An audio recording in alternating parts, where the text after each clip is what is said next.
And I should be live. I'm not going to be streaming for a really long time. Hey, I just got a notification I'm live. Or that I'm live, right? Not a live. So, okay, you guys can't... Not that this is all that important, but... Let me send him a screenshot here. I just ordered, or had my friend order some parts for his computer. He'll actually, I'm going to live stream next Thursday, I want to say. And, okay, this should be coming up here in a second, maybe. There we go. And what the live stream actually about is we're going to be rebuilding his computer. So he's made a series of bad purchases. He spent a lot of money on gaming computers, pre-builds. Now, the pre-builds were fine. They were actually really well priced. And then he ends up saying, I don't need to spend all this money, and sells it. So I said to him, I said, why not just, you know, why don't you get like a gaming laptop? So that's what I keep telling him, get a gaming laptop.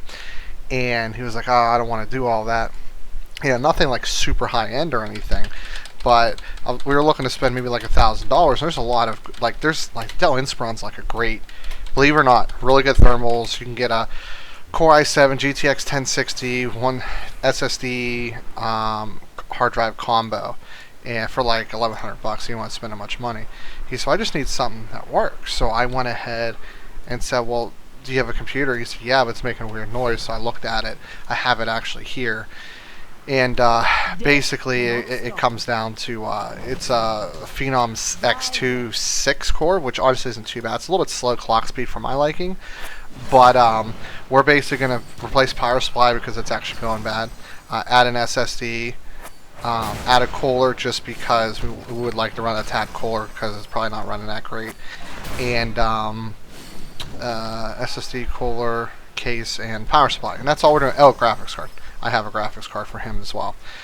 So, you know, so we have that going on, which will be pretty cool. I'll be live streaming. He'll actually be over. So, a required champion. I don't have that. Oh. Okay, let's... Shit, all these guys are... Here, I'll do this one here.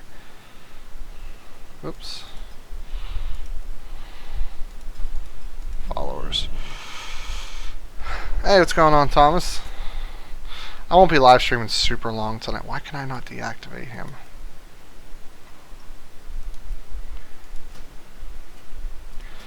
I need to activate him. And I'll deactivate this person, I guess. Okay. So, we need to put...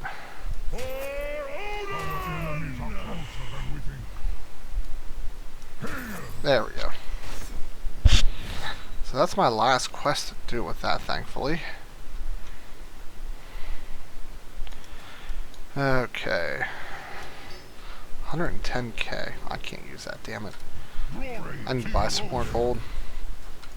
So yeah, we'll be rebuilding his computer. We'll get it basically. He wants to play Diablo. He says he'll get in a while, but I highly doubt that.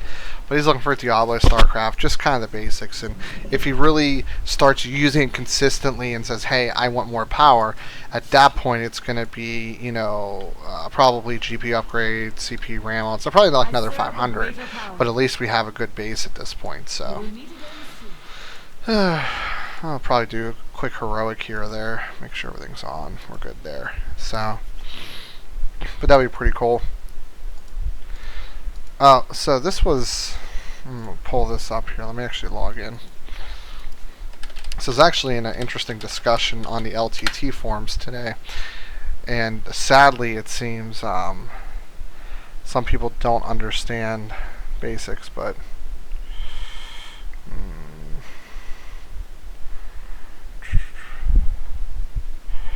Okay, I don't think he was referring to me.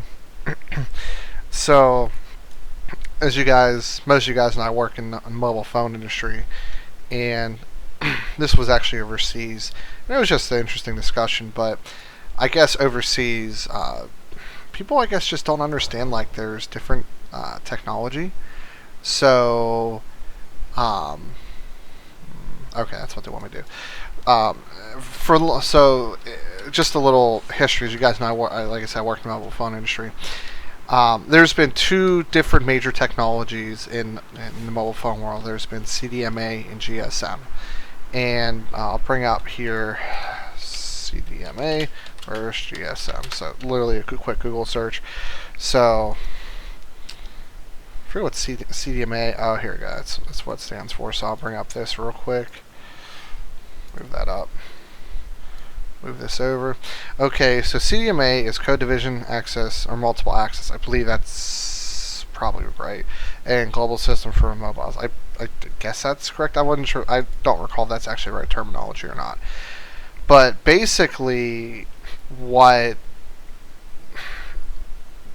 god, I don't know how many years ago it was, but what happened was several years ago.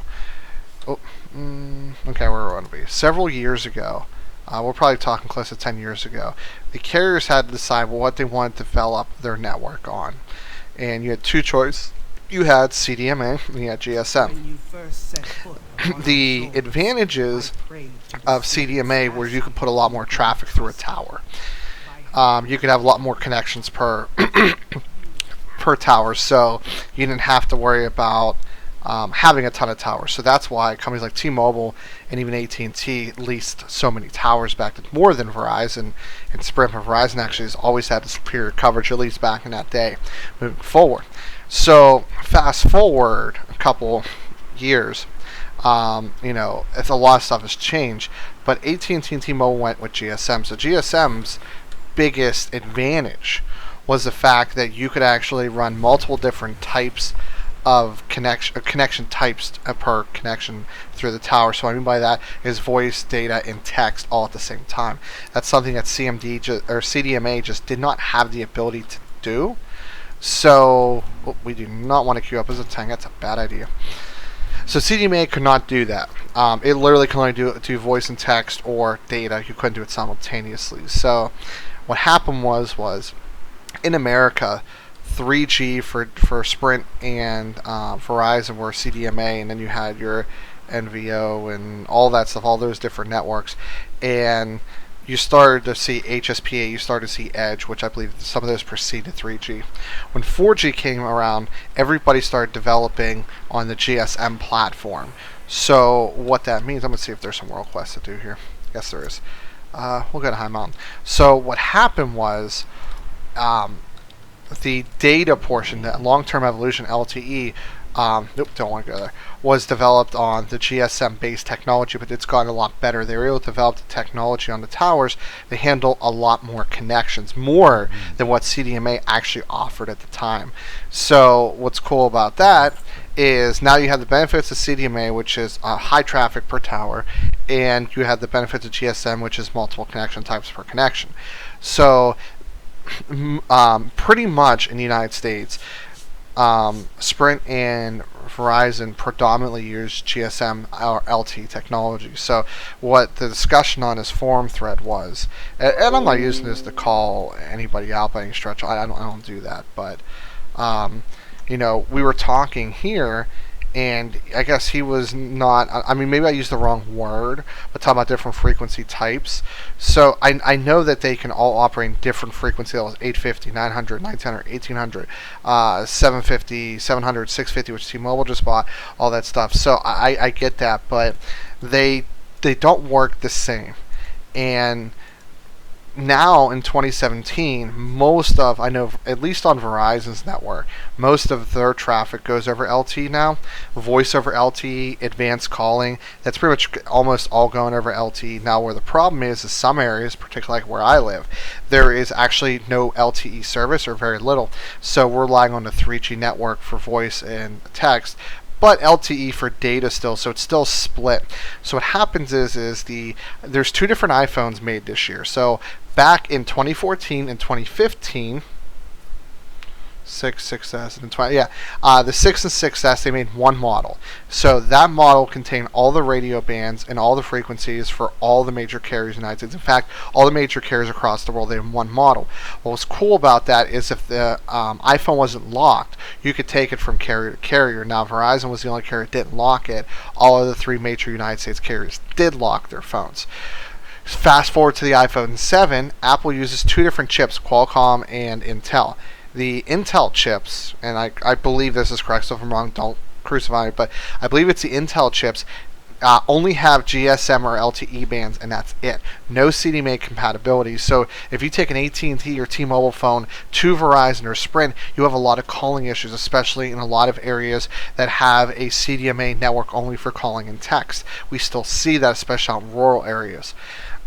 Because honestly, Verizon still dominates rural areas due to superior nationwide coverage. In the cities, not so much. Now, if you buy a Verizon version, that has all of your LTE bands and all your CDMA bands as well. So you can take a Verizon iPhone and literally use it on any network out there without any issue. Okay, so that's kind of what the discussion was. I guess in Europe it's a little bit different.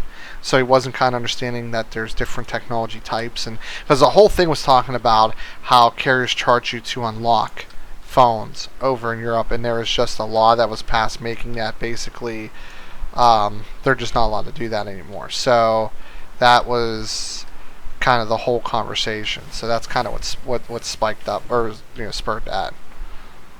Let me get up here. Come on. I feel like I'm supposed to go up there. I can't go up there through here.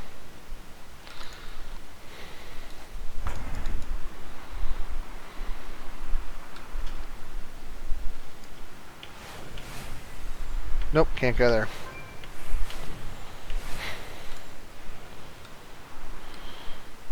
Oh, here we go.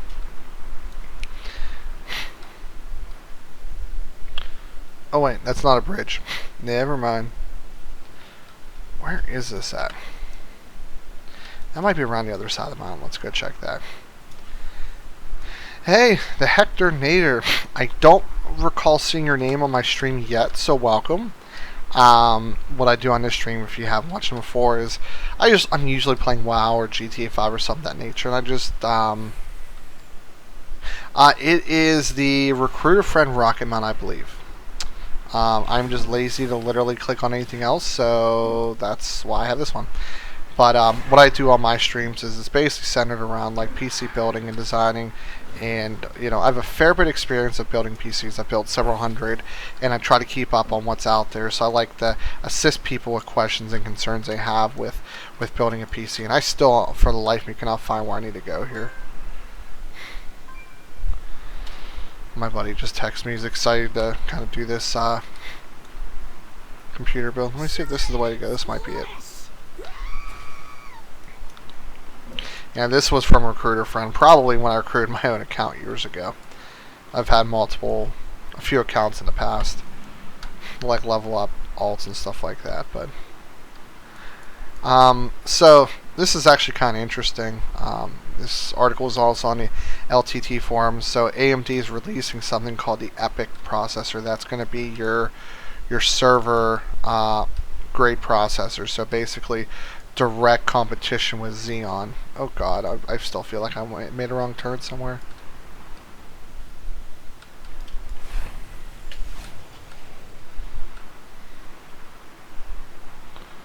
Why is this thing spinning around me? I feel like I'm way too high up. Which server is this? I am on Urson, I believe. I still have no idea what I'm doing. I'm just trying to find this crap. I have to be too high up.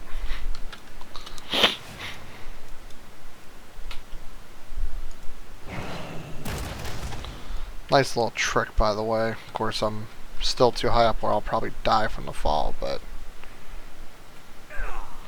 No, I didn't. I'm just trying to do a world quest while I'm waiting for a server to pop.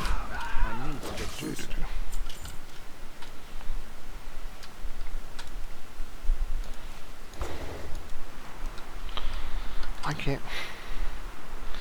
I know I had to be missing something with this quest.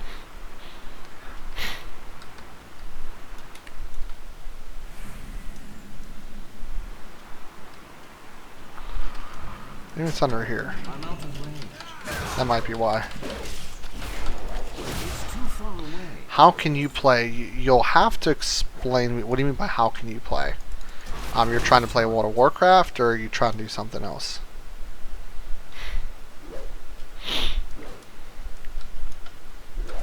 I need to target something first.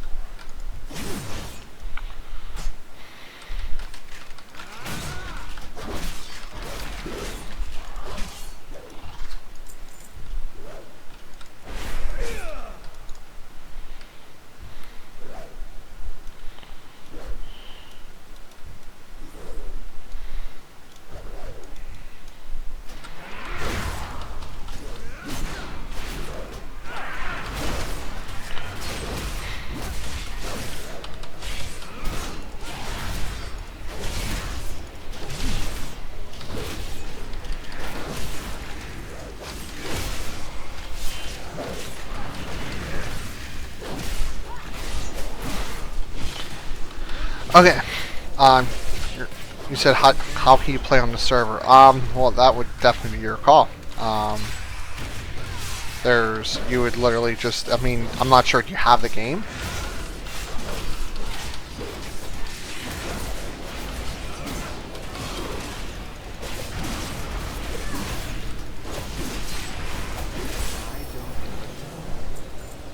Oh, it's a trinket that I got. Sweet.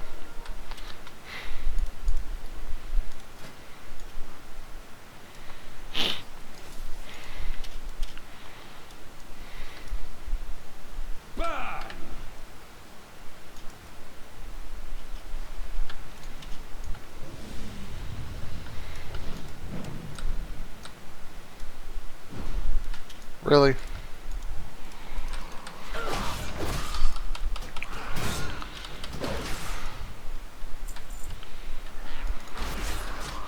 I'm gonna have to assume. Are you familiar with World of Warcraft at all? It's too far away.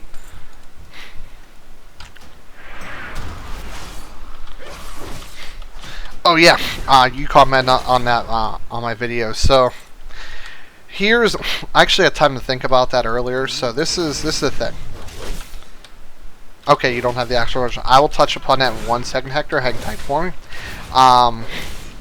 So here's the thing. If you get a 1600X, it's going to run at 95 watts, which is fine.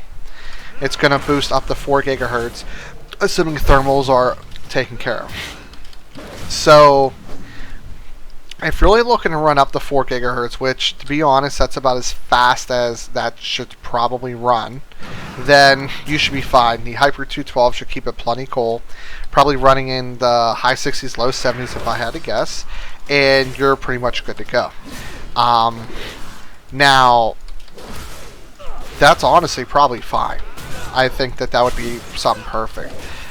You know, I was going off, like, for example, I could probably get my processor to not boost but consistently be at 4 gigahertz at a lower wattage, being that it starts at 65 watts. Now, logic would also say that you should be able to, you know, that's a better bin chip, so you might be able to, like, undervolt it a little bit. So stock voltage sometimes in the higher wattage chips are a little bit higher, so you might be able to say undervolt the chip. So say it's like running at like 1.4 volts, which in my opinion is a tad high for Ryzen for, you know, long-term use. I like to keep it under 1.45, like the highest I'd recommend going for consistent use. You'll have a slightly better bin chip, and you might be able to get to say 4 gigahertz full on without any boost involved, just like running at 4.0 gigahertz at like 1.35 volts because it's a better bin chip.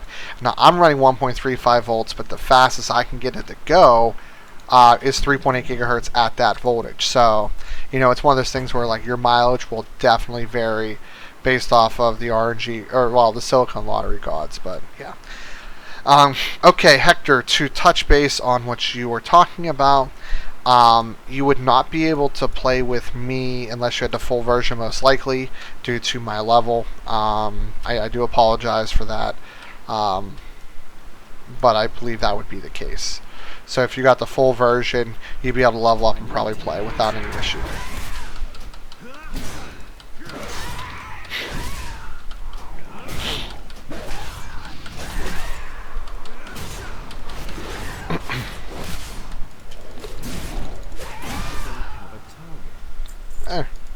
More quarter resources.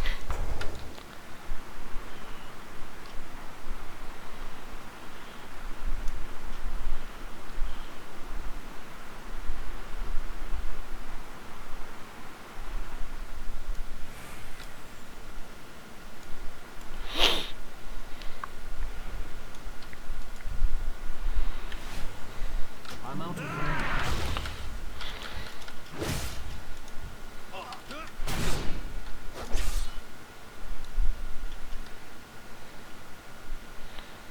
Aw, darn it, I went somewhere I shouldn't have gone. Back around again, I guess. Speaking of phones, going back on that topic for a minute, I'm excited for the Pixel 2. There's no actual formal announcement, but we're pretty much expecting it to come out in the next, probably, if I had to guess, we're probably looking at between like 3 to 5 months. It's nothing I've heard like internally, but that would align with the projected release date that Google's probably going to want to stay with, because that would be October that it came out prior. I have a Pixel 1, but I definitely have some qualms with it. No wireless charging, no expandable memory, which the expandable memory is not actually a really big deal, but I would like to have it. I know a lot of my customers would prefer to have that, so. Nope, okay, so we're definitely not in here.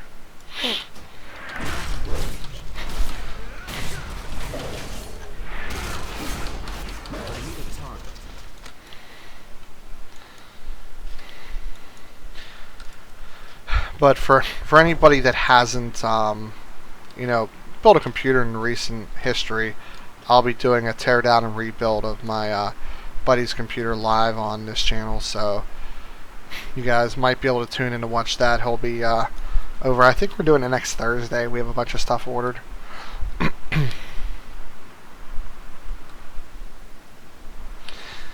I don't actually have good information on that, but I'm going to take a stab at it and say this is how this works.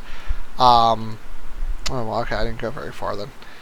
So how it works, I believe, is it should automatically boost if the power is needed, performance is needed, and it will boost also under the impression that the cooling is adequate as well. So under those two conditions, it should automatically boost.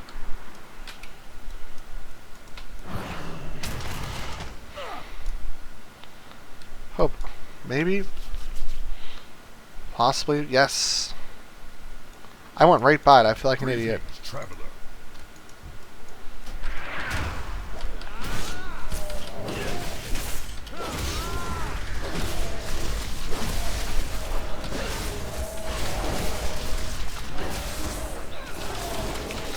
Yeah, but that's generally how the boost has worked. So, when you look at like Intel Turbo Boost, for example, Intel Turbo Boosts work like that, where if the cooling's adequate, it'll automatically boost up when the conditions, call for it. So, how processors generally work. And again, I'm not going to say take everything I say to the bank by any stretch, but how they generally work is the program has a minimum, a minimum, a regular, and a maximum clock speed. So maximum will be your turbo boost. And what happens is, in order to conserve, power, the processors will clock down automatically, because if you're not doing anything very demanding and shouldn't be running, it shouldn't be running full bore, so it'll automatically undervolt, underclock, and then during Mid-level applications that require a little more, they'll go up to its rated speed and voltage, unless you obviously modify that. And then when it's demanding more, when it's demanding more than like a 20% workload, it should be boosting all the way up to its maximum rated speed. So your turbo boost. Now, as long as it's being fed enough voltage, other voltages such as like North Bridge, South Bridge, if those are relevant, maximum load calibration, so that's your LLC.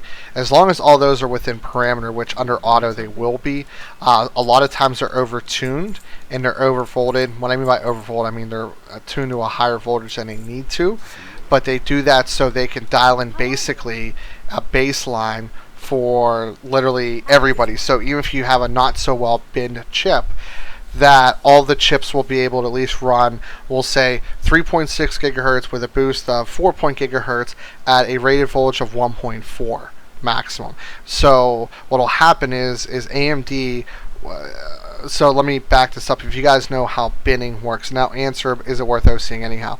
How binning works very similarly is, Intel and AMD both do this, is they basically have a chip, a piece of silicon, and they cut it as precisely as possible to the specifications.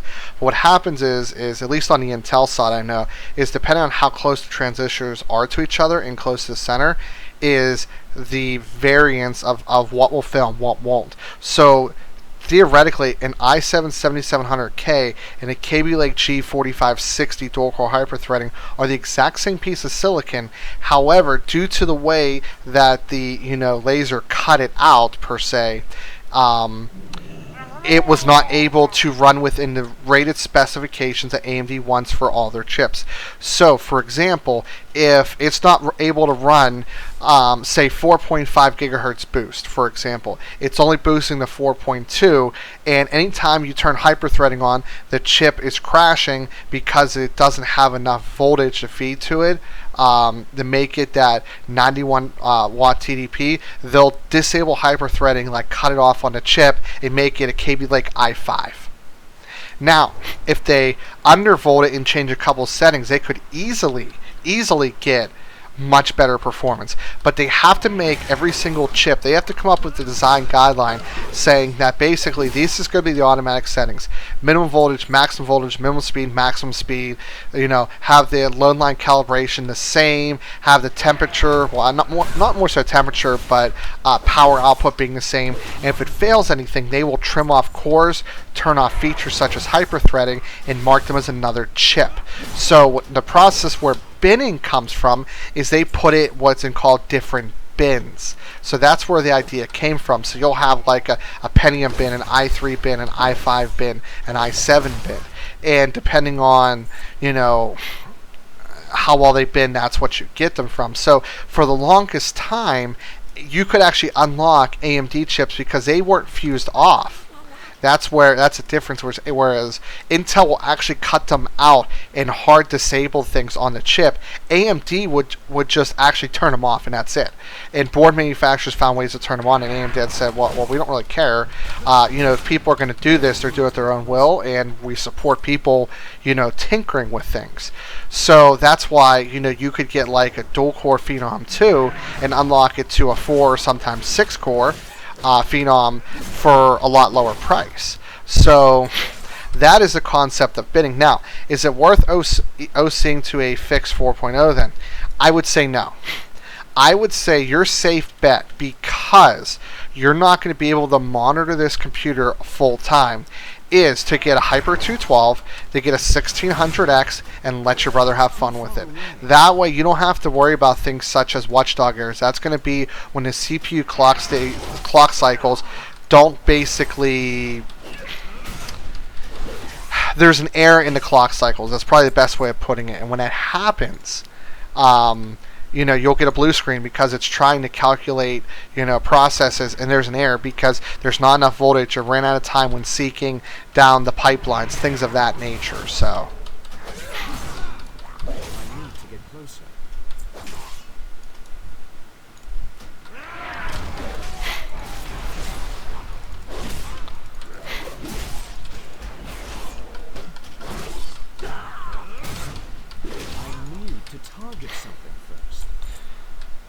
Okay. I'm out of range.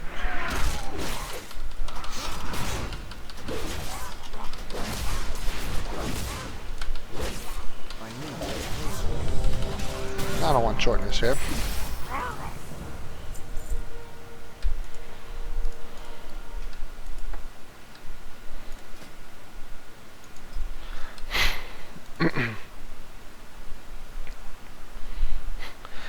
So, but yeah, if you guys did not know how binning works or how processors are deciding, I don't go too deep into the actual specifics, but that's pretty much how it works.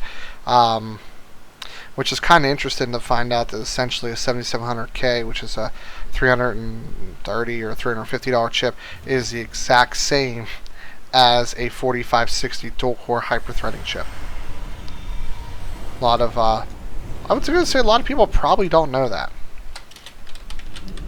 And binning is used in a lot of places, such as memory. Memory is binned very interestingly. So, for the longest time, you would have A chips, B chips, C chips, stuff like that. Now, Samsung B dies, I don't think have anything to do with that. Where you hear like this kind of B die, that kind of B die, but pretty much your cheap flash drives from China are the lowest grade flash memory you can find. They're basically ones that failed many tests, and that's the reason why they're so cheap, and that's why they die. Class 10 memory cards, for example, are more expensive because they use pretty much upper B, lower A level chips, ones that are going to last you a while. I must be certain they possess the courage and skill needed for what is to come. Yeah, I would. The thing that I have said to you before, and I think it really holds true, is you're not going to be able to be on-demand tech support. What I mean by that is, if something goes wrong, you won't be physically there to fix it, from my understanding. So, as little messing around with speeds and multipliers as possible, in case things happen. Things change over time. Over time, a processor may require a little more voltage to be stable. If Windows becomes corrupted, it can mess with your CPU clock cycles, especially if it's overclocked, versus it being stock. So that can definitely have a factor in that. I will be the judge now.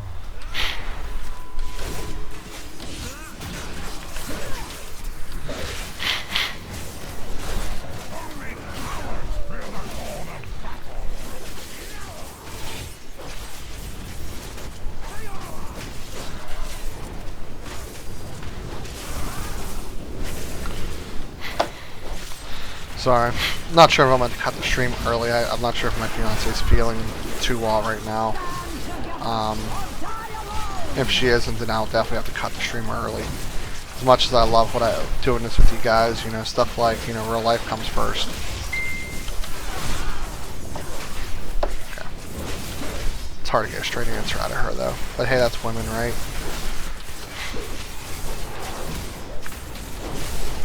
So, I know 2 of you guys in here.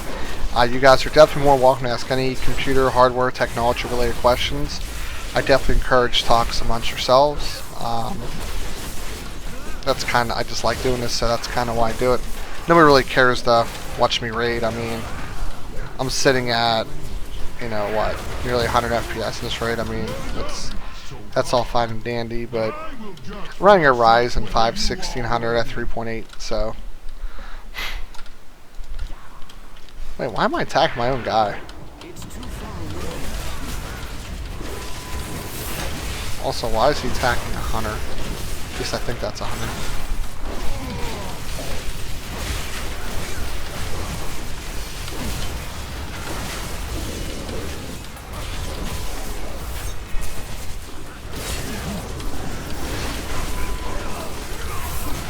Actually, that might be a whatchamacallit.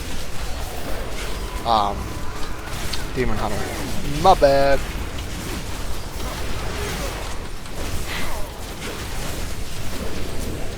Whoops, fail.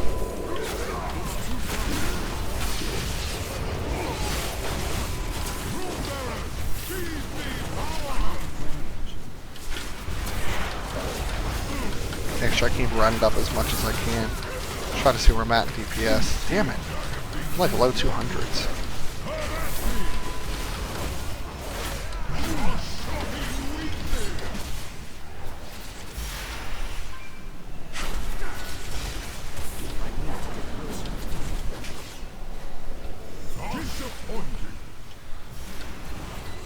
Why do I feel like I should probably not be in the middle?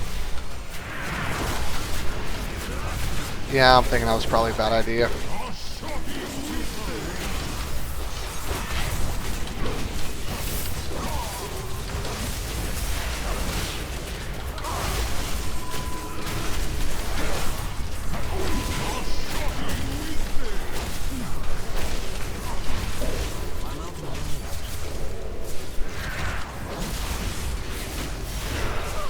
And I fail. Nothing as of recent other than GTA 5 is kind of like the bulk of what I have played. I've played WoW for a long time. League of Legends I used to play a lot of as well. You know, the sad part is, you know, I have a, well, I wouldn't say the nicest computer, but a Ryzen 5, the GTX 1080 is definitely a nice computer. And I play WoW. That's always kind of been the running joke. See if there's any other topics I read on LTT that were interesting to talk about. Oh! This one I find bullcrap. So... And maybe I don't know. I feel like I'm right on this. I could very well be wrong, but... Wait, why...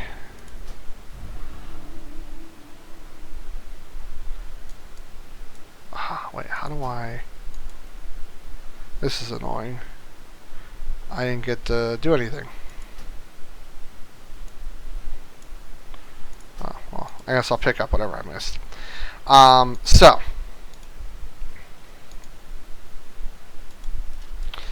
Yeah, it looks like that got me on me. So, this is, a topic that I saw earlier that I didn't necessarily agree with. There we go, that's what I was looking for. So Google has to pay a fine of like $1.3 billion. Basically, this is what they were doing. And I don't agree with the premise of what happened. So they would put their shopping partners, whatever have you, on, or their shopping networks rather, ahead of other shopping networks. So if I would look for something on Google power supply, if the Google store had any affiliates or kickbacks, what would happen is theirs would end up first on the list on a Google search, and that's antitrust, anti-competitive. However, I agree with the premise, but this is what I don't agree with. So what you're saying is ooh, that's cool. Bring us tales of victory. There we go. So what they're saying is if I develop an avenue, it's something that I have to pay for that costs me overhead, and other people are benefiting from that, i.e., you know, they're using my search engine to attract customers. How is that unfair? And you know, how is that even remotely unfair that I'm going to optimize it or make it default to find the products I have first? It's my product. I feel like, why should other people get an equal advantage using my product? Now, here's the flip side of that, okay? Other people pay, okay, Google money to put their listings up top. And people pay search engine optimizers money to find ways to get around Google's algorithm to put them ahead of the competition. How is that not competitive? But yet what Google's doing is not okay. But all those other tricks, which people are paying for, is fine. I don't understand the logistics of that. If you want to go ahead and say Google's being anti-competitive, all that stuff like that, that's fine.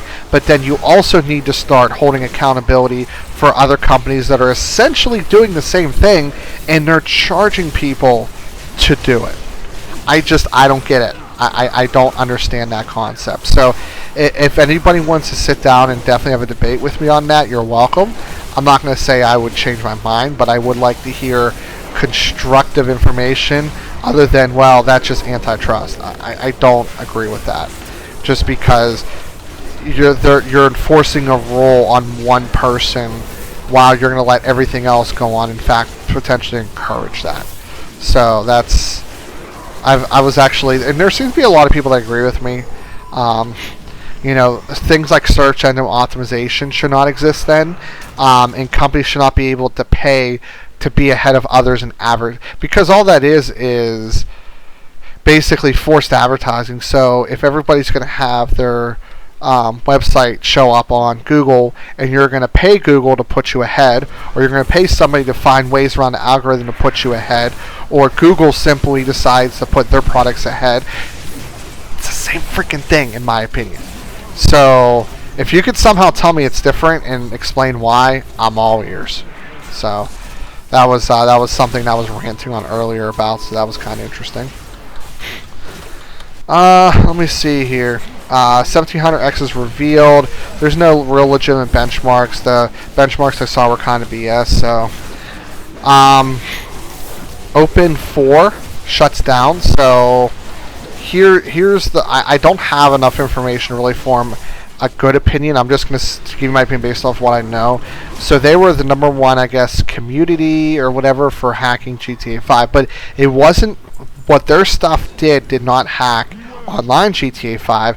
It hacked offline GTA 5, but not hack. It was modding. So it was making a lot of really cool things for GTA 5. There were muddy mods and stuff like that, but from what I've read, Open 4 had nothing to do with people that were modding online. In fact, none of the programs published on that website or avenues or whatever it was a direct result of other people modding online. That was from other sources from what I gathered.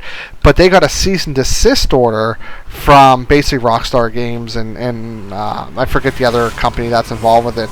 But yeah, they got a cease and desist order for that. But they even, Rockstar and the other company, even promoted their website, this company's website, because it was what the heck happened there? Alright.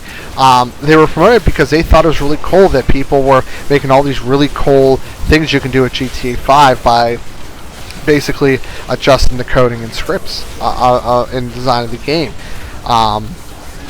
So if that does hold true, if the information I gave you is actually true, based off of what I have read, then definitely shame on that company, because going back to support something, accuse them of doing something entirely different, and then sending them a cease and desist order on that exact same ideology that they did something wrong. I don't like that. I really don't. So.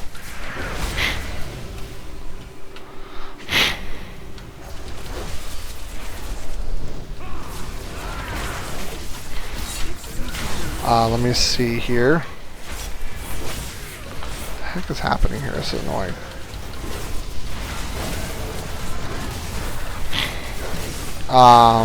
The new iPad Pro is really powerful. Shocker.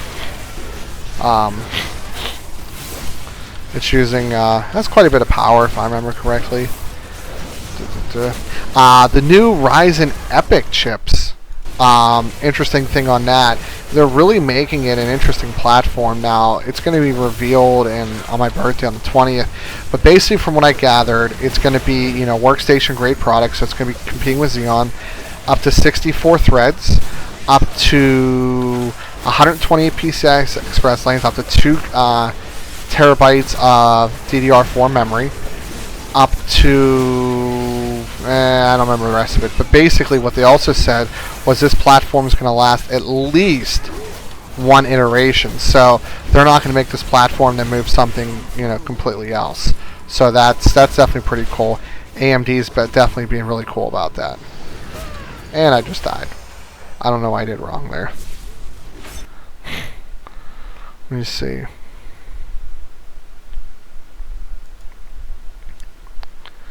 So this is pretty cool. I'll pull this up on my screen here. Also on the LTT forums, there is a what is it?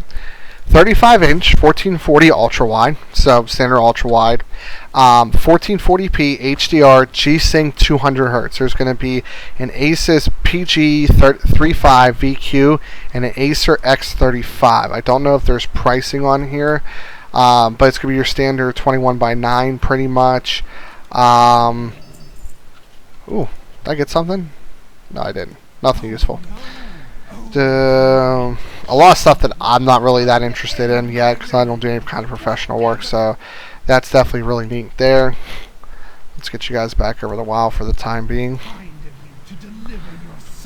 I may have so this is also posted on the LTT forums. So basically, you know, NVIDIA is using HBM2. They're using high bandwidth memory. And there's no doubt that high bandwidth memory is definitely, I don't want to say the way of the future, but definitely doing really well. And that it's probably looks to replace GDDR5X. However, NVIDIA's new Volta GPUs are not going to have it because they're not able to get enough yields. They're not able to get enough of these, high enough quality memory chips to put in the consumer grade CPUs. So basically, we're not going to see NVIDIA doing HBM for some time on the consumer grade products. It's going to be on the server class products and the Tesla and one other one. I don't know, Tesla and something else. So, why am I suffocating? Thank you. So that's interesting. So AMD seems to pretty much be going ham on HBM2. Maybe because they got the contract first and they're getting enough yields to make the GPUs. That could definitely be the case. NVIDIA just basically said, we're just not going to be able to get enough of this, so that's kind of why they're backing off. They're only using it for, like I said, professional grade products, where I guess there's a lot more margin where they could, make a lot more money off it, which, let's be honest, they're a business. They're entitled to make money, so no harm, no foul. Yes. I personally feel that Vega needs to either compete with the 1080 Ti or be more powerful with it than the 1080 while being less expensive. So AMD also needs to come out with multiple SKUs. I forget what the plan is, but Vega has been something we've been waiting on. We're like, hey, Vega's coming, it's gonna be this great product, and it will be. But they need to have a SKU that's going to compete with the 1070, the 1080, and the 1080 Ti. At least make it price competitive, even if it's not more powerful. So now they have the Frontier Edition, which is, I believe, going to be like a Quadro style graphics card. I don't believe it's going to be, the Founders Edition, because they're touting at $1,200. So it would have to be significantly more powerful than the 1080 Ti for people to consider it. Now it should have 16 gigabytes of HBM, so that's definitely something to ride home about on that.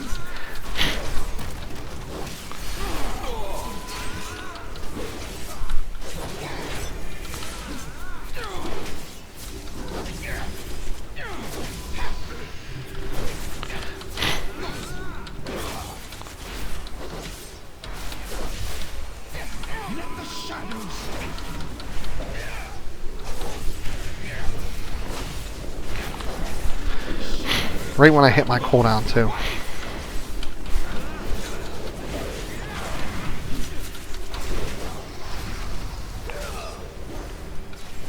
Soon you will join the ranks of my Cavaldier.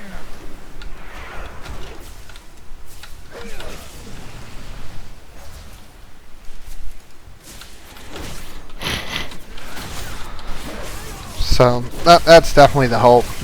I've always been somebody that I haven't owned a lot of AMD products outside of graphics cards until the last couple of years, but there needs to be competition, because, you know, for example, let's look what happened with Intel, and you guys have seen my rants about that.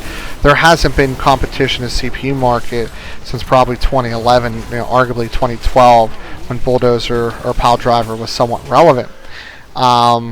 So, you know, look what happened with Intel. They got caught with their pants down because they were so complacent, and now they're going to be releasing these awesome processors that they announced at Computex at the end of the year, and the ones that they were going to release are still going to be released on time, because they have to rebuild these Xeons to actually get the core counts they promised on the X299 platform. So that's a direct result of not having competition for as long as we did. So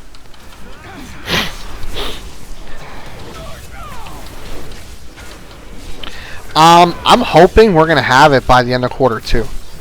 That's really the hope. If AMD puts it off longer than that, that's definitely not going to be good for them. They really need to have it out a fair bit sooner than that.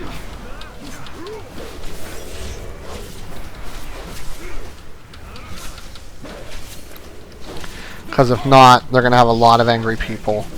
They're going to lose. You know, they gained a lot of market share with the RX processors. You know, they're still definitely only about 25% of the market share, I want to say. They definitely don't want to fall back behind again. They actually grabbed, I think, almost 40% of the market share during the HD 7000 series, if I'm not mistaken. So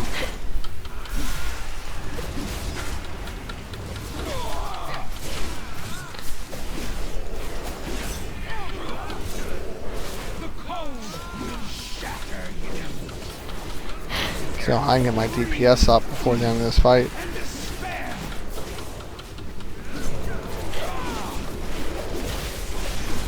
I'm really debating going back to the trauma build just because it was easier. More 3-button spam. Wow, way too, you know, lust at the perfect time. Some people. Okay.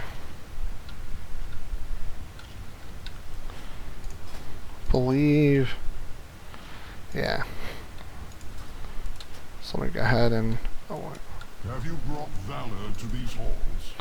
Yeah, okay, I'll leave this instance. Let me go back. See if there's anything else. Oh, so take this with a grain of salt. I'm a big, you know, I'm really pulling for AMD, but this is a leaked Threadripper chip, or whatever you want to call it. Where the heck am I? Why am I at the gates of Valor? Oh god. Should have kicked me out where I was. So basically 16 core, 32 threads, 3.4 gigahertz, multi-core performance and single core performance.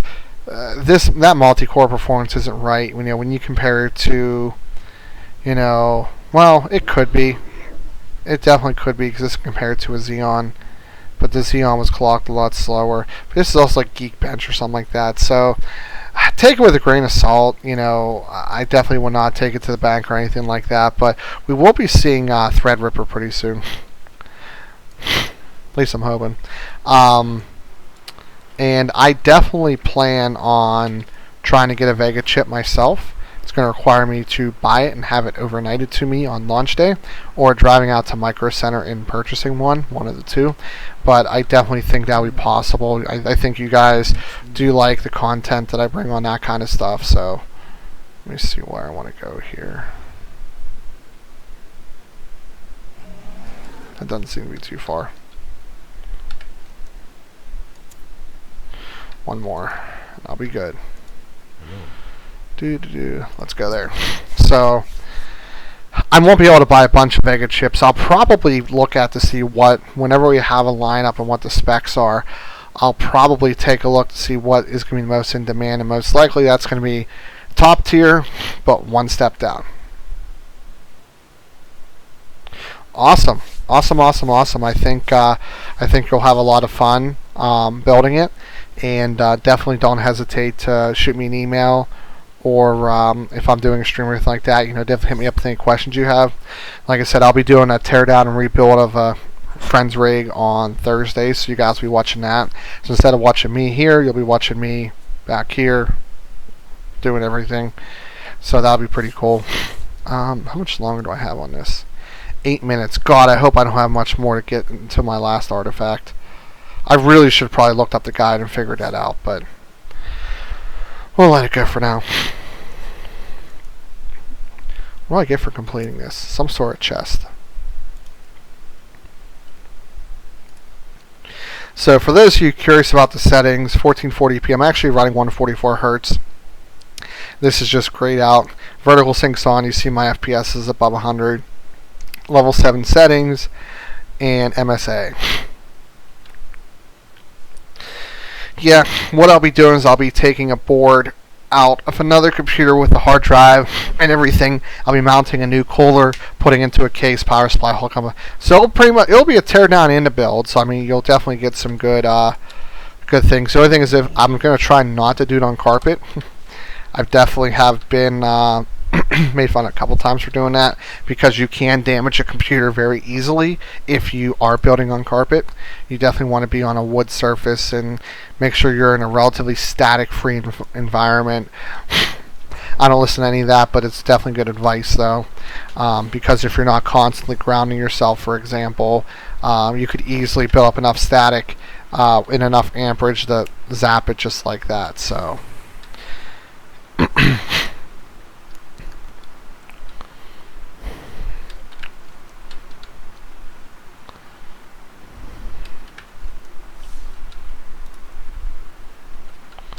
whoops.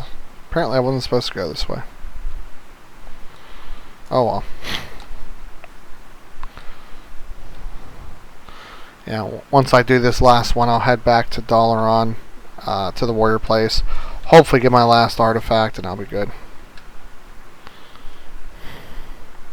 Yep, a lot of places don't take a ton of power to run 60 FPS.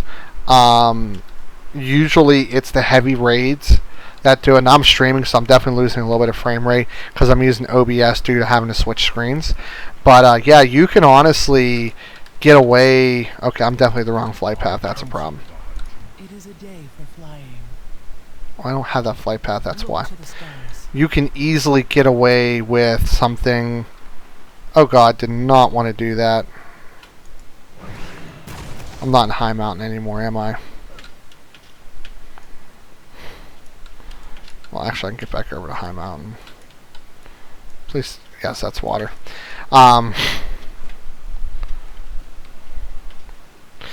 Yep. Yeah, it a lot of it really also depends on, like, when I turn it down to 1080p, for example. Well, actually, I can't do that. So if I cut the stream, do 1080p, level 10 settings, and stuff like that, I usually get somewhere around. I don't even know where I'm at. Where am I, in Sewer Bar? Get back to High Mountain. Anyway, like I was saying, I can usually get back to, you know, definitely north of 100.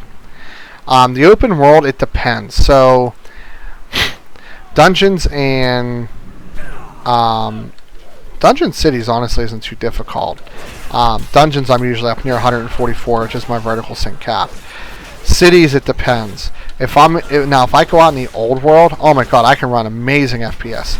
But parts of New World is really hard to run, even on a higher-end graphics card. Like sometimes I'm flying and I'll run well over 100, and I'll dip down to like 45. So it definitely varies. But yeah, it really depends on the hardware you have, the settings you're running at, the resolution, other programs that you're running, things of that nature. Damn it, I just don't want to fight these guys right now. It's too far away. I'm out of range.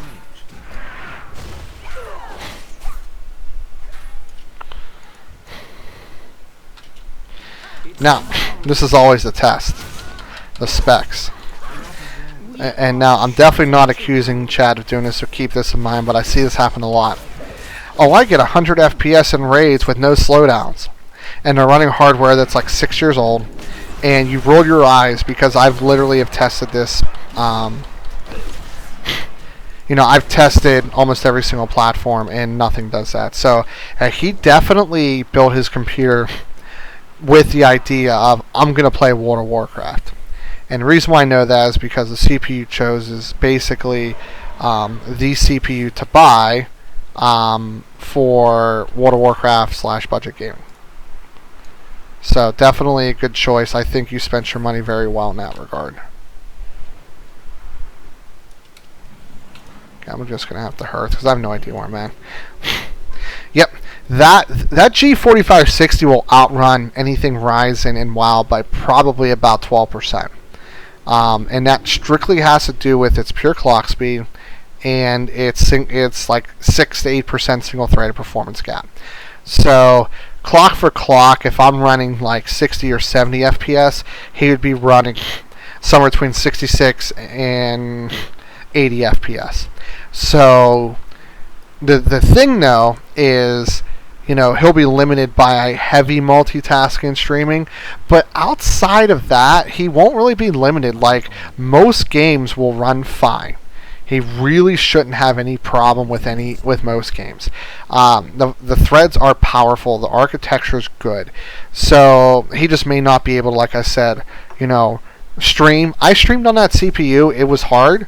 I ran OBS. It lagged a little bit, but it was possible. Streaming on like Shadowplay would be fine using the GPU's X264 encoder. So,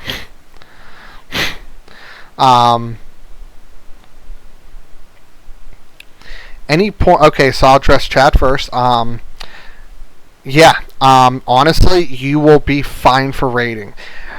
I don't know how well, so I would say do not be discouraged if you're rating FPS in like some of the heaviest raids dips into the 30s.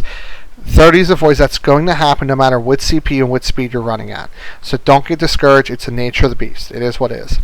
You have a 4690K, and I only play WoW. At any point in upgrading? No. You will get maybe 5 to 10% better performance in upgrading your CPU. What you can do is overclock if you're comfortable with it. If you aren't overclocked, and you don't feel comfortable with it, then maybe upgrading will help, because like a 7700K boosts all the way to 4.5 gigahertz. So you could grab a Hyper 212 Evo, a 7700K, keep it, just let it do its thing, and it'll run at 4.5 gigahertz, and that's about the best chip you can get. So definitely not that. To answer your question, Gabriel, if I remember correctly your name, yes, 600X is a good choice for what you're doing. You're giving up 5 to 10% performance in WoW, which honestly is so minimal, especially when the lows are so low during raiding. I mean, it is what it is for the streaming, the video editing, and stuff like that.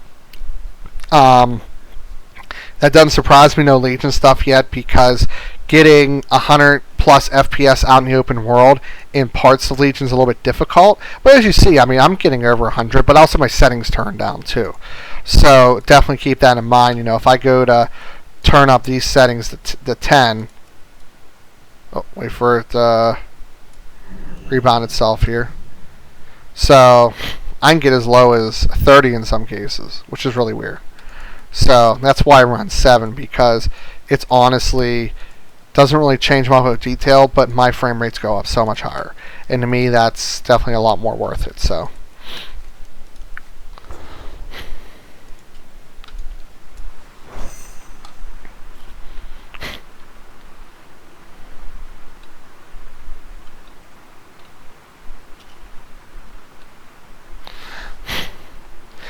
yeah, 1440p monitor. I actually have a 1440p IPS FreeSync monitor. It goes up to 144 hertz. So that's why I run the settings a tad lower, because I like the higher refresh rate. Can't say I run level 8, just keep things running good. I don't even mind. Yeah, I have, from my experience, 7 seems to offer the best. The biggest thing is view distance. View distance especially doesn't do really well on Ryzen or any chip at that matter, but that's where that 10% performance really rears its ugly head is the view distance. So I've felt that 7 was the most comfortable of getting good quality, but at the same time good frame rate. So I would say you'd settle between like 7 and 8 to be happy with your performance. I only have a 500 gig SSD in here, so that's all I'm running. Going back, Ramos Gaming. Hey, bro, I bought a Ryzen 7 1700 to start streaming again. It's definitely a great streaming, editing piece, especially if you're going to use OBS versus, say, something like Shadow Play because of the versatility. So definitely a good choice there. This laptop can barely do 4550 on 71. And you say you'll be picking up the parts on Monday, so definitely, if possible, I don't know if there's a way I can allow you guys to send links in my stream. I'll look into it, but if there is, if you tune in one of my later streams down the road, I'll definitely be interested to take a look at everybody's finished computers. I know you can put it on Imgur, and then you can just send me the extension. I'll look at it, but if there's a way I can allow you guys to link it for other people to see, I'm okay with that. So just food for thought there.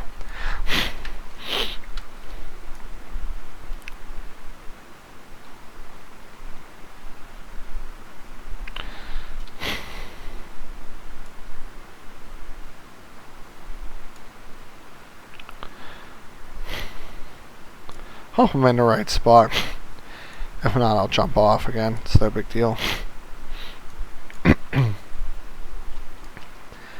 Being congested sucks. Guys here keep having to like blow out through my nose. It's not fun.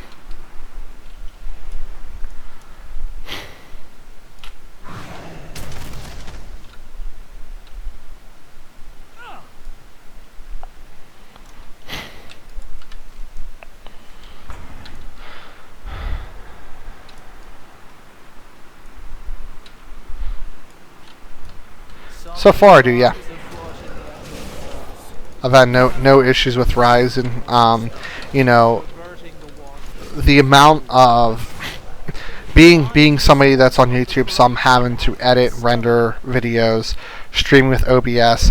The added cores is definitely worth giving up. A couple, and I literally made a couple frames in some games, and I'm really excited to see. What Ryzen 2 has to bring. Ryzen's biggest problem is its clock speed. People just can't get it to go much over 4 gigahertz without insane amount of voltage and exotic cooling. So outside of that, the architecture is pretty close to Intel's, not really falling behind very far at all.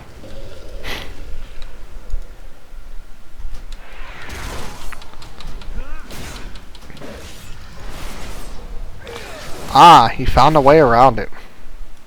No www. Oh, he put no comm either. Perfect. Ryzen 5 1400. I use that exact same board. Good choice. Good choice on the memory.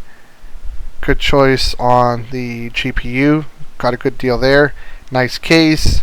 No complaints on the power supply because it's 80 plus gold. I'll come back to the monitor. I feel like that can have a little bit of work. I feel if you spend I'll have to see if you're just looking for just a general 1080p monitor, then it's a good choice. If you're not looking for like an IPS or something like that. The only thing I will warn you is I don't know what kind of overclock you've got on the memory. I'm stuck at about 2666, but I really haven't messed with that at all, other than like the first couple days I had to bore, which is about a month and a half ago. So I don't know if I can go any faster or not. But you definitely picked out some good memory for that, though. Something evil lurking in the deep places of the world decides to crawl up and threaten us. Okay, so let me go back to.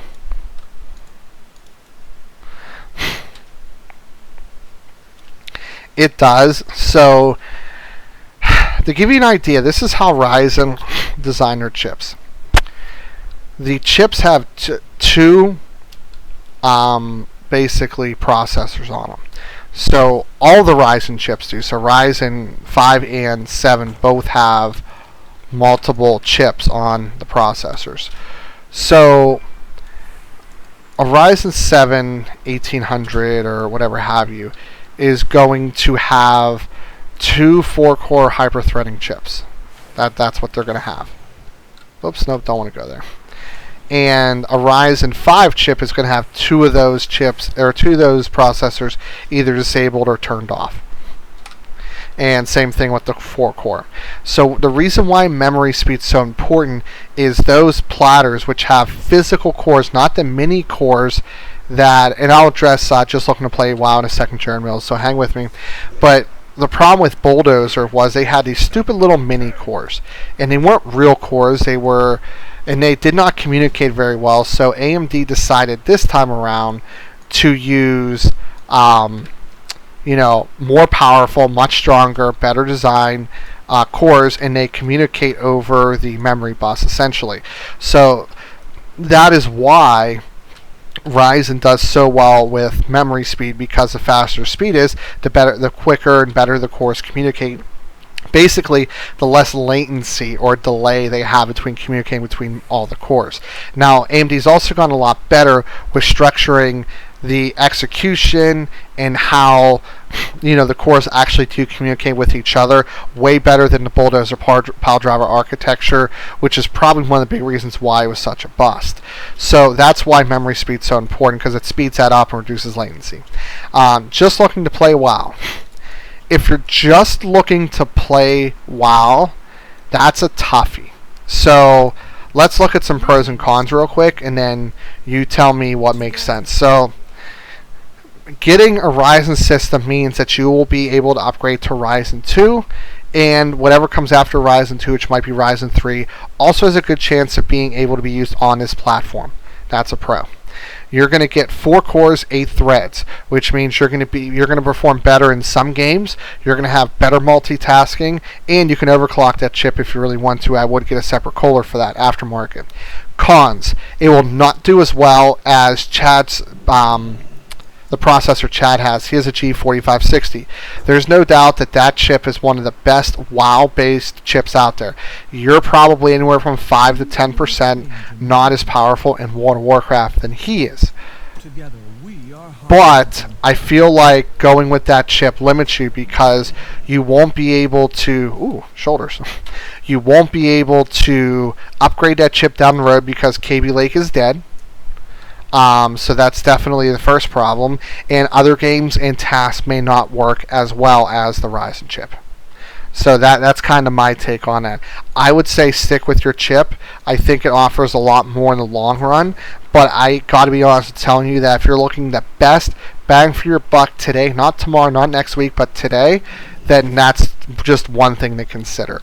But I do think you have the best build for your dollar right now.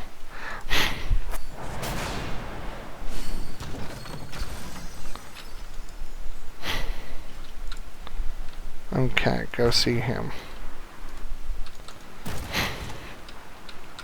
Wow, I don't think I've had this many people on this stream before. Maybe I need to start streaming this late every week.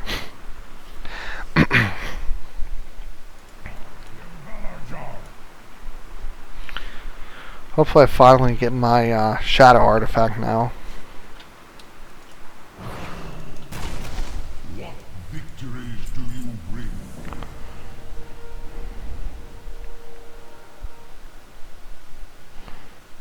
Well, it looks like... Yeah, it looks like this is going to be it, thankfully.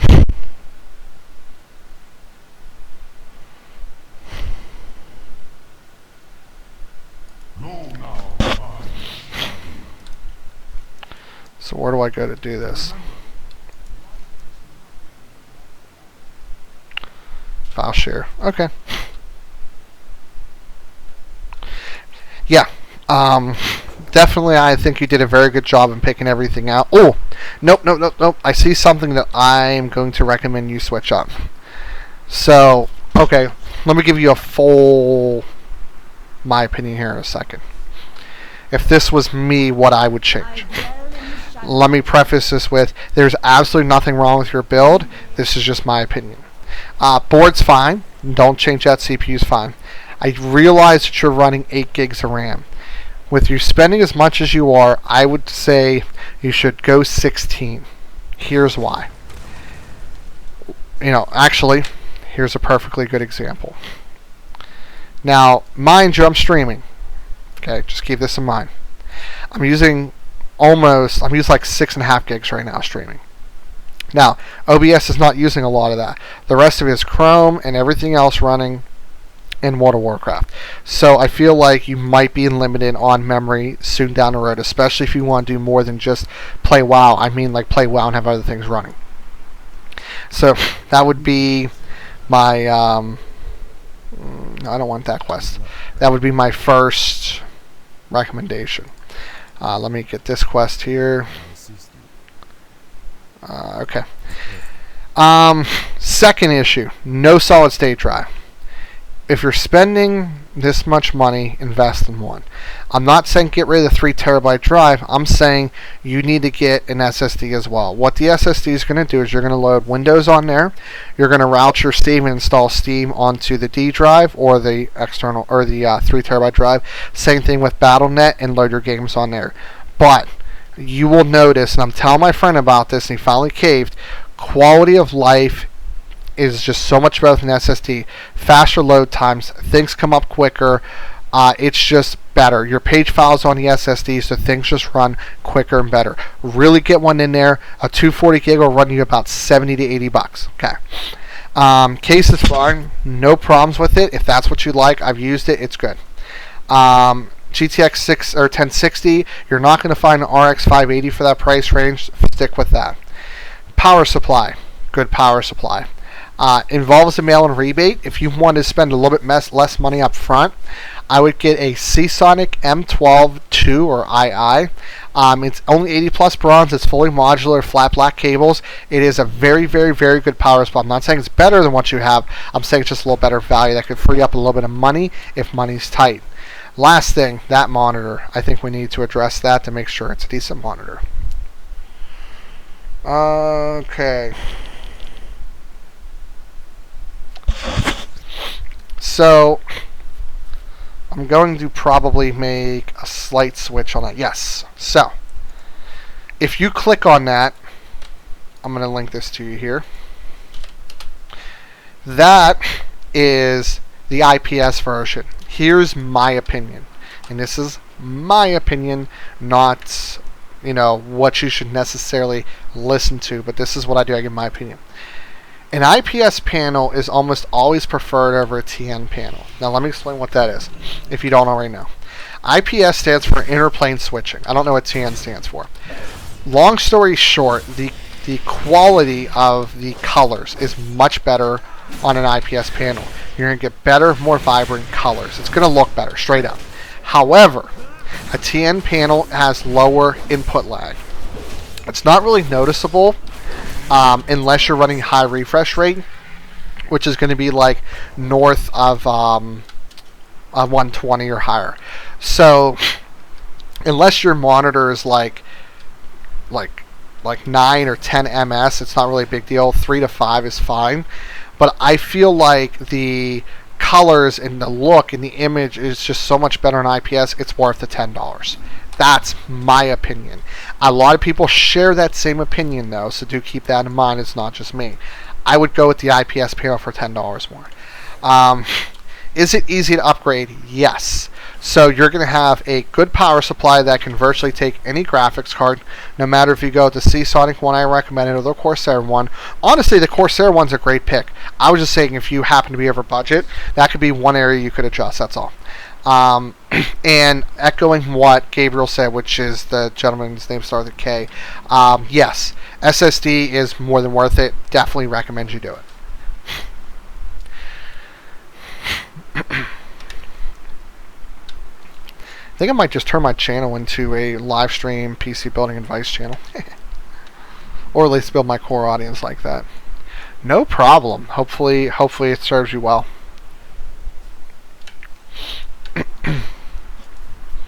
So like I said, by no means are any of my recommendations dire. If you decide not to heed any of the recommendations that I made to you, you'll be fine. It's not going to make a big difference in the scheme of things. So it's just if you ask me my opinion, that's what I would tell you pretty much. So.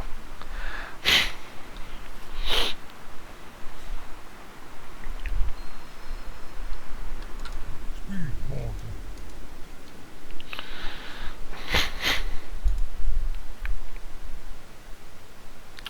One of 6. Okay. So let's ascend to these gates, shall we?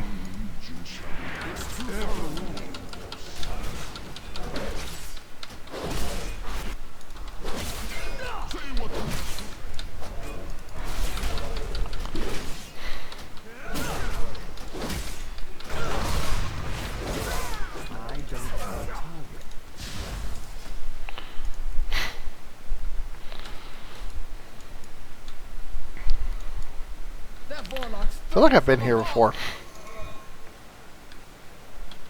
I need to get closer.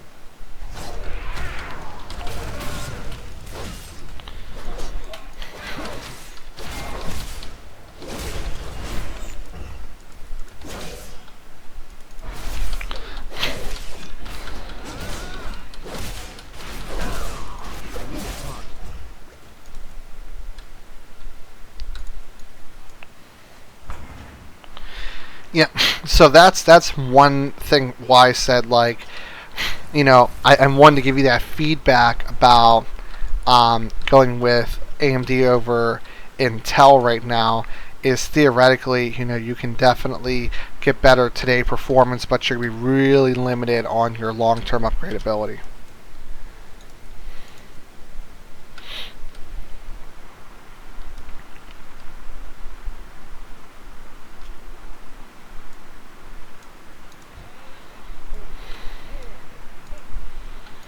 Where are these warlocks at?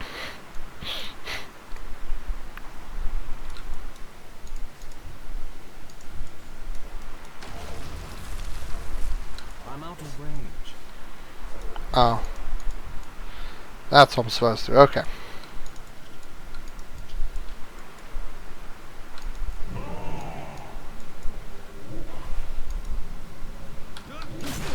Oh, okay, I see.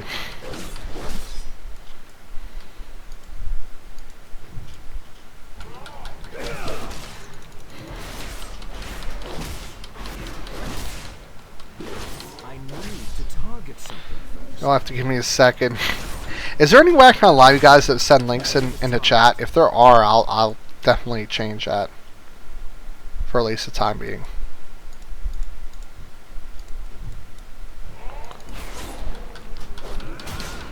I don't have a target. It's too far away.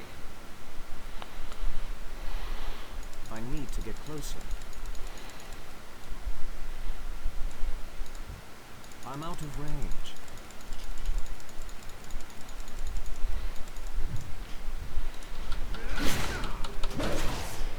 I need to target something.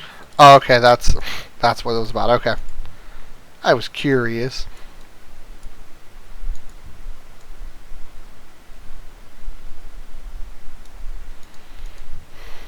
I need to get closer. Yeah, I would probably put just WoW on the SSD if you got the 240. I wouldn't put anything else on here just because WoW's a pretty big game. I don't have a target.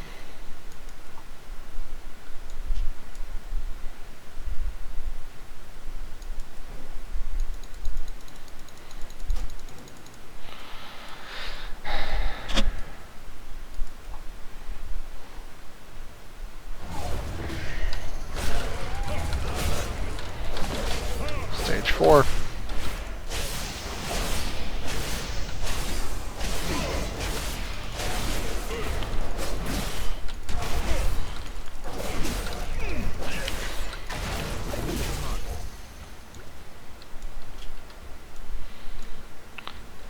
You're far from I should, once I get to the point where I have a couple dozen people watching, commenting, I'll definitely make some of you guys that are interested in mods to make sure the chat doesn't get out of control. It's too far away. Hey, get off this guy. I want my freaking shadow artifact, mofo.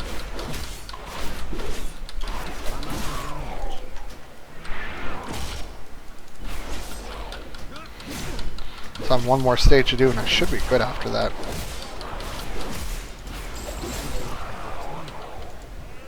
It's too far away. I think I saved him. Unless he decides to turn on us. Speaking of which, I don't know if any of you guys are Dragon Ball Super fans. I can only Really interesting episode today. So, quick spoiler alert. If you are actively watching Dragon Ball Super, this is Japanese subs. If you don't want to be spoiled, definitely mute the stream for the next couple minutes.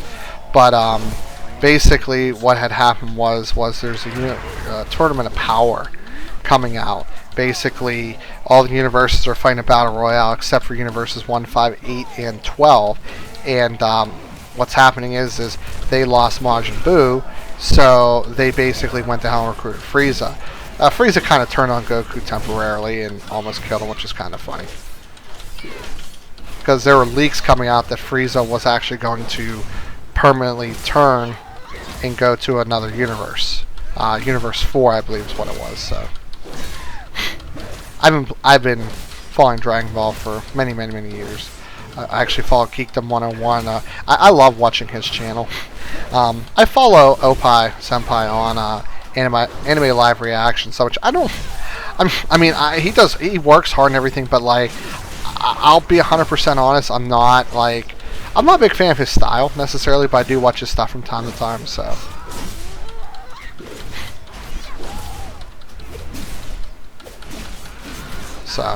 that's always. I failed you, Sokka. speak, friend. The Bell energy. It is gone. The Legion will pay for this. Once you opened up a portal, Come on, let's get my freaking shadow artifact. I have like a bunch of them.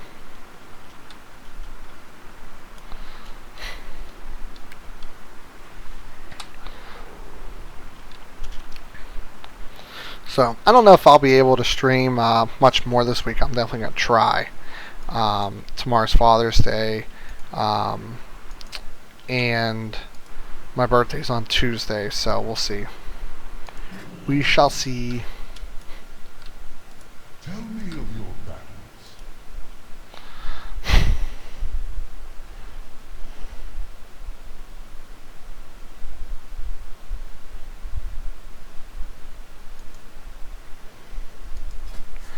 Bring us a tale It is for of protection. What victories do you bring me?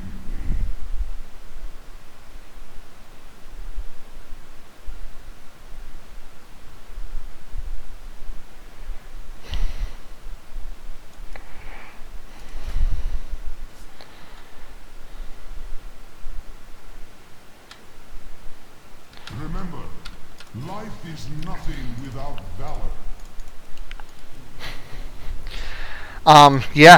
Watching the English dubs only up like episode like 22 or something like that, but so I have both of these equipped.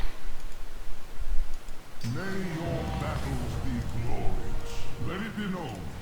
Today, thanks to the new Battle Lord of the Valijar, we have won our first decisive victory against the Legion in one of their own worlds. Go now. Okay, talk to Victory him. to the Valijar. Victory to the Battle Lord. Need something, I am in your debt. The winds of the north are at your service.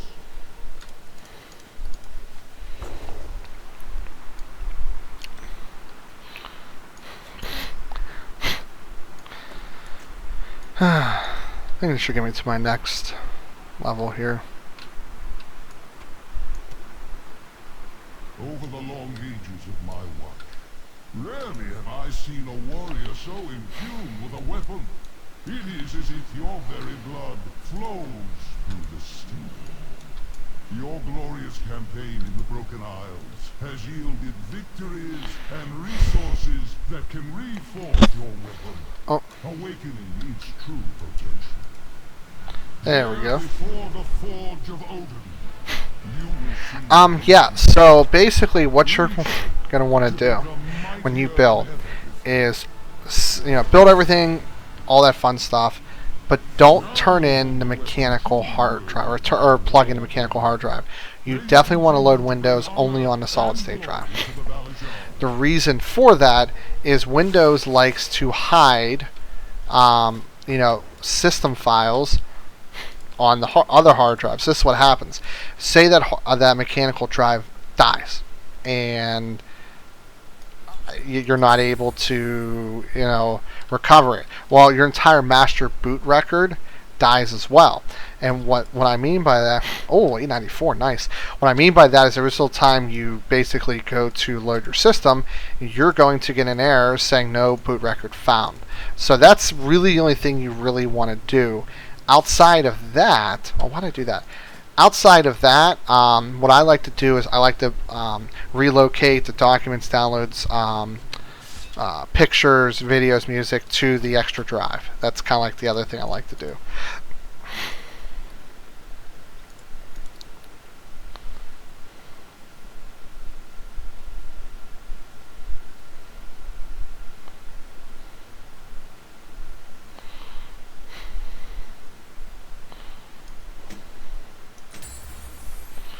Okay, so we got that one done. Oh, whoops. Well, that was a waste, but it's all good. So what am I for tanking? I'll take it. And then for Fury, I don't know if I have any shadow extra artifacts outside of that.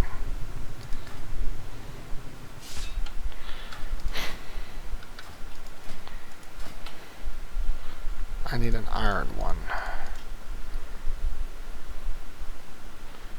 No. Okay. I will have to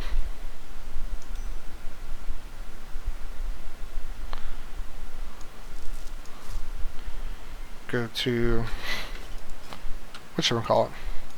Greetings, White Shadow. Excuse me, White's Shadow. Yeah, we'll go with that. Pretty good. We're doing pretty good here. I'm fortunately nearing towards the end of this stream, probably. But overall, we're doing good, though. No complaints.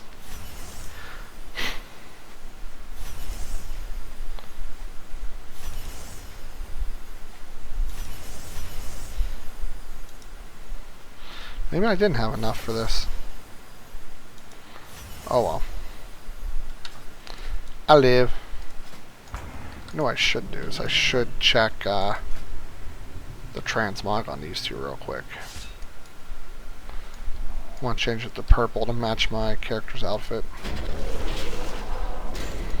There we go.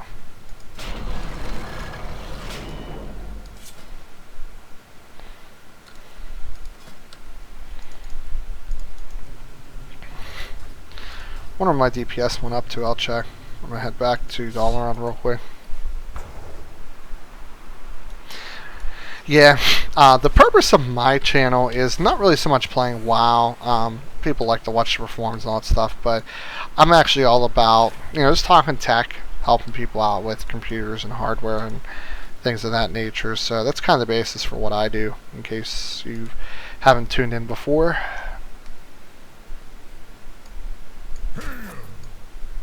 What do you need?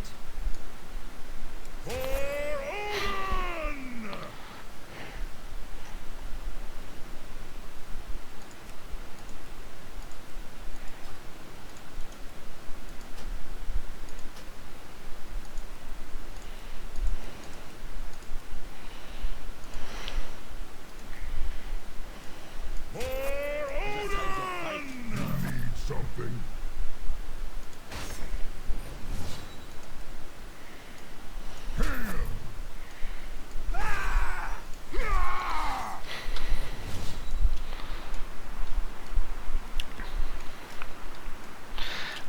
But yeah, Jared, I'll be doing, if you want to tune in on Thursday evening, I'm probably going to say starting around like 9:30, 10 o'clock Eastern time, I'm going to be tearing down an Asus pre-built computer and rebuilding it into a little bit of a newer computer, including a solid state drive.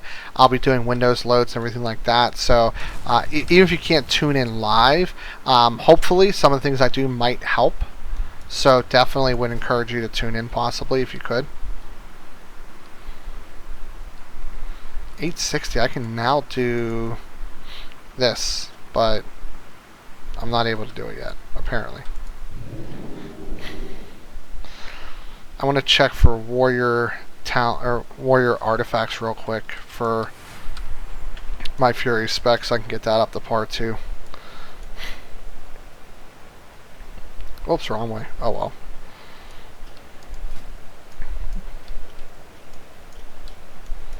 Oops, it looks like I have to remark this.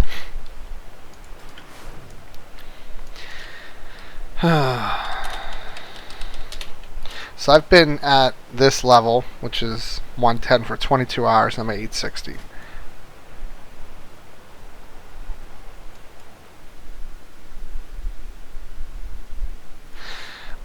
Yes, because so I'm 27. I started playing when I was 14, and I haven't played consistently in about 2 or 3 expansions.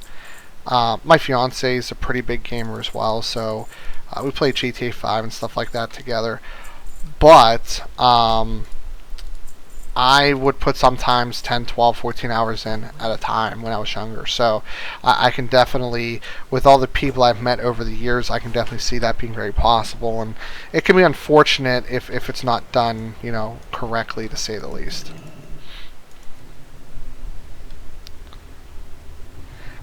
Those are like vanilla servers or something like that, if I'm not mistaken, correct? I got what you need.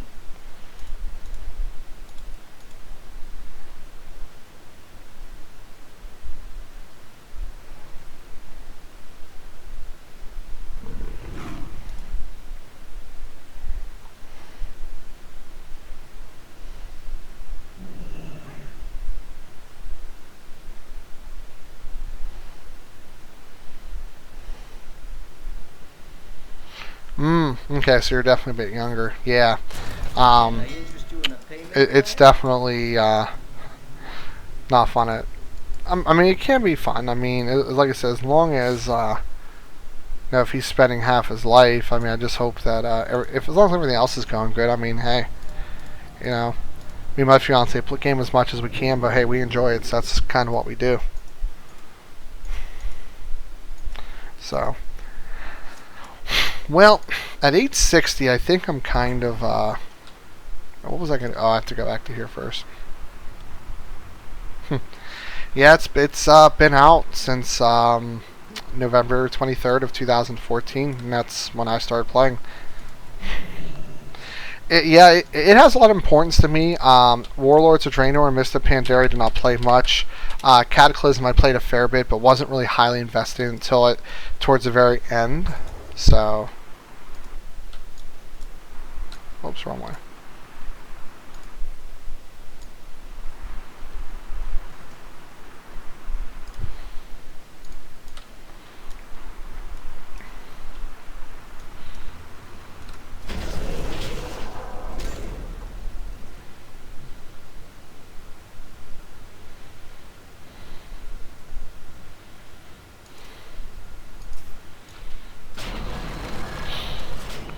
So I'm going to go back to Orgrimmar, just test my DPS out real quick, and I'm going to head to bed after that. Yeah, I've only really been involved with computers the latter part of my life, so about 2010 is when I got invested in actually, you know, really into the computer end of it. I've had computers my entire life, and I mean literally my entire life. Probably since I was 8, I had my own computer. So, you know, an N64 guy, Xbox guy, you know, played Halo, played all that stuff. But I didn't really invest in actually tinkering with computers till I was about 20. My dad had built computers, and I always kind of helped him out, but I never did it, you know, myself until I was about 20. So, and then it just kind of took off from there. Well, sir or madam, I didn't verify your gender, so I do apologize if I'm assuming the wrong one. We do not judge on this channel, and anybody that's personally attacked for their gender or choice of gender will be removed, so keep that in mind. But that's kind of what this channel is all about, is helping people with that. So when it comes to questions, advice, concerns, I'm here for you, and I have a lot of other resources that are not just me. So, you know, definitely I'll give you my opinions, but at the same time I tell you that while I have a lot of concrete reasons for recommending what I do, I still encourage you to become fully educated before you make the decision, and not just go off of the opinion of myself, but of multiple reliable sources. So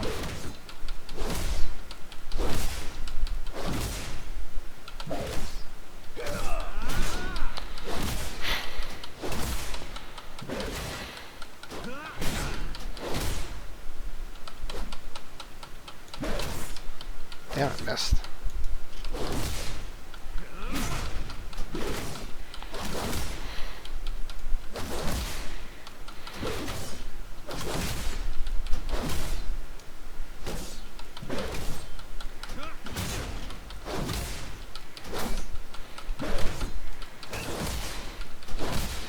Alright, so that's 230,000 roughly.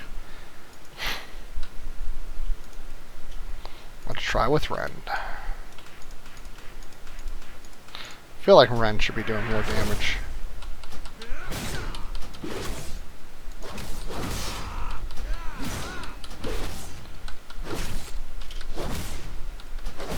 I was also fail. I was in front of the target too.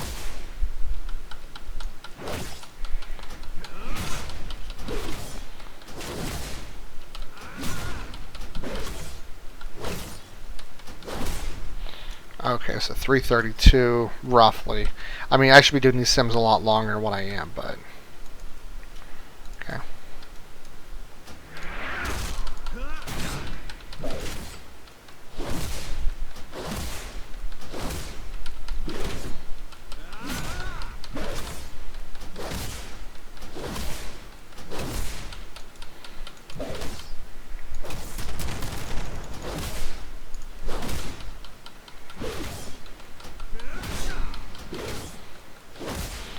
Gotta wait for battle cry to come up.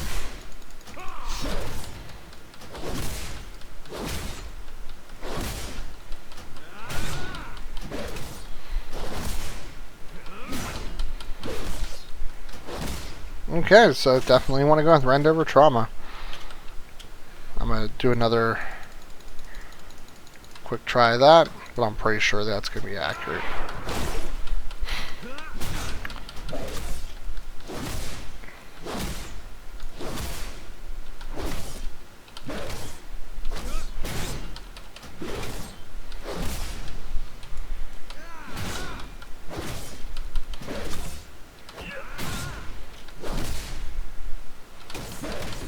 Oh yeah, Ren's definitely doing more damage than Trauma was. Yeah, the Ren dot's ticking really hard, so let's we'll keep it like that for now. So that will about do it for now. Stream for an hour and 45 minutes, a fair bit longer than I expected. You know, White Shadow, whatever. I do apologize for your name. You know, don't hesitate to reach out to me, comment. I'll try to stream again here soon.